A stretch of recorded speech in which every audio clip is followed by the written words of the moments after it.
welcome everyone. So this is a session which Sally and I are going to co-lead around managing challenging behaviour in young people that we work with. We've allowed 2 hours for the session.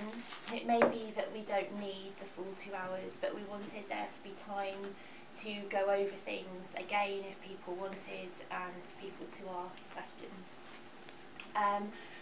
And essentially we wanted to name that it is a particularly challenging time at the moment. It feels across at least 2 of our sites, and I'm sure the third as well, with young people behaving in particularly challenging and threatening ways towards staff. And I guess there's a number of things that we want to take you through and to think about today. But this session is perhaps going to be a bit more directive than our usual style of running sessions. And that's because for me as chief exec, and I know for others who have a leadership role in the organisation, safety of staff is absolutely paramount and comes before everything else that we do. And we have a responsibility to make sure that you guys know exactly how to behave and how to respond when young people are threatening you. And essentially we would expect, absolutely, with the young people that we work with, for them to be at times intimidating, not particularly nice, and quite challenging for us to deal with. That's our jobs, that's the cohort that we have all selected to work with. However, when that tips over into threatening staff is absolutely unacceptable, and that needs to be communicated to young people very consistently and very strongly. And we're going to talk through some scenarios around that today. I don't know if you wanted to throw in a bit about your experience, Sal. Yeah, I guess just to add that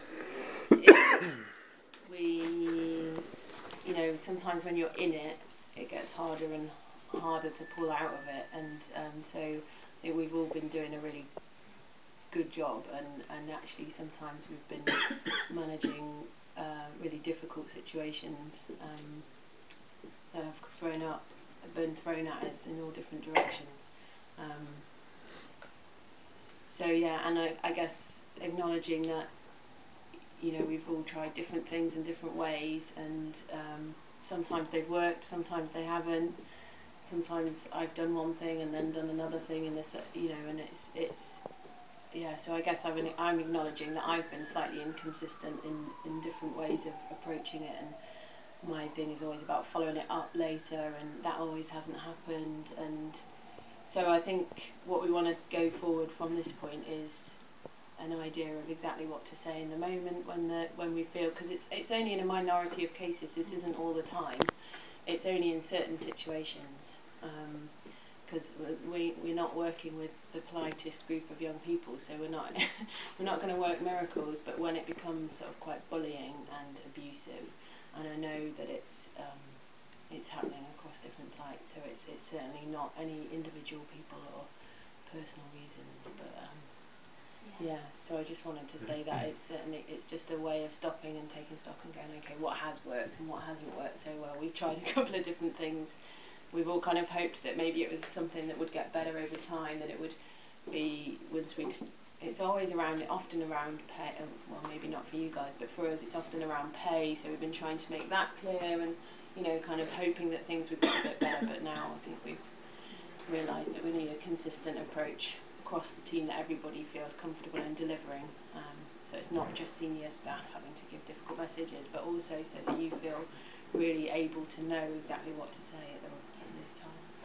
And I guess, yeah, I think really useful points, and just to say this is everybody's responsibility. So this isn't something that would wait and pass up to a team lead or to a supervisor. It's everyone's responsibility right across the organisation. And specifically because when these things happen, they need to be managed there and then.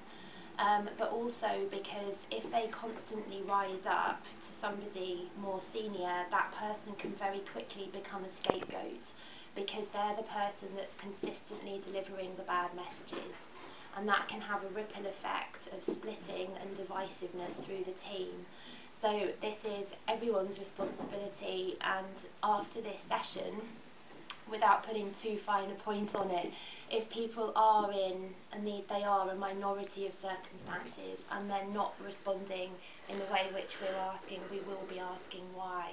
And that's not about us coming down hard on staff, it's actually about safety of everybody, and particularly safety of people who may have been scapegoated in teams. So, but to support that, if at the end of this session you as an individual still feel that you're either not confident or that you haven't understood any of what we've done, that's a concern to us, and we need to work with you as an individual to get you to a place where you do feel confident and do feel able. It will not be seen as a weakness, it will be seen as a strength that you've been able to say, actually, I've done that session, I'm still terrified of delivering this message to a young person. Can I please have some more help and support with this? And we will deliver that to you, either individually, or if there's a small group, then we'll work on it as a group. So that's your responsibility to flag to us if one of your particular development or learning needs at the end of this session is around challenging behaviour. And I'd be amazed if we all leave here today feeling totally confident to handle these situations, because they're hard. I guess the first message is that when we're dealing with threatening behaviour, we're trying to do the opposite of what we would normally do in the integrate model. So normally we're trying to open up conversations with young people about how they're feeling, what they're experiencing. When we're managing challenging behaviour, we're actually trying to shut conversations down. And it's a very, very different way of working. And where I think AMBIT has perhaps been misleading or unhelpful is that it can give us a sense that we should be exploring feelings all the time. Actually, if you think about the AMBIT model, what we know is that when someone's really, really angry or stressed, they can't actually hear a message. So us trying to work out with a young person why they're feeling what they're feeling or why they're doing what they're doing is actually incredibly non-mentalising, because we are not understanding the state of mind that that young person is in. So when someone is highly agitated and can't hear, they don't actually want a conversation. We need to shut that conversation down so that they have a chance to come down, and we essentially de-escalate the conversation. Does that in itself make sense to people in terms of what we're trying to do? So I guess it's just about having a bit of a switch in your head that thinks, right, I feel like I'm being threatened, I'm going to switch into the mode of trying to shut this conversation down. So how might you do that? Has anyone got an idea of what you might do in the moment when someone's telling you you're rubbish, stupid, the whole, I don't know, whatever they might, you would know better than me. How might you shut down a conversation with a young person?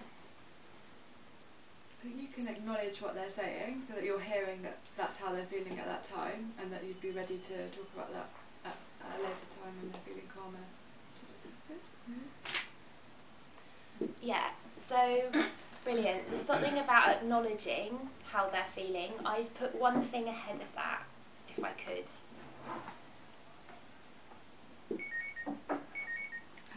It's not okay to talk to you about that? Yeah, exactly. So someone's ranting at you, really clear, very assertive message. It's absolutely not okay to speak to me like that. Said assertively and firmly. The tone of voice is really important. It's not okay to speak to me like that. I can see you're upset. I can see that you're angry. but we can't continue our conversation. And that is all that we're asking you to do in that situation. Clearly, one of the things when Sal and I were working through a situation is that you might say that, and a young person might continue to be abusive and continue to rant at you. Have you got any ideas about what we might then do?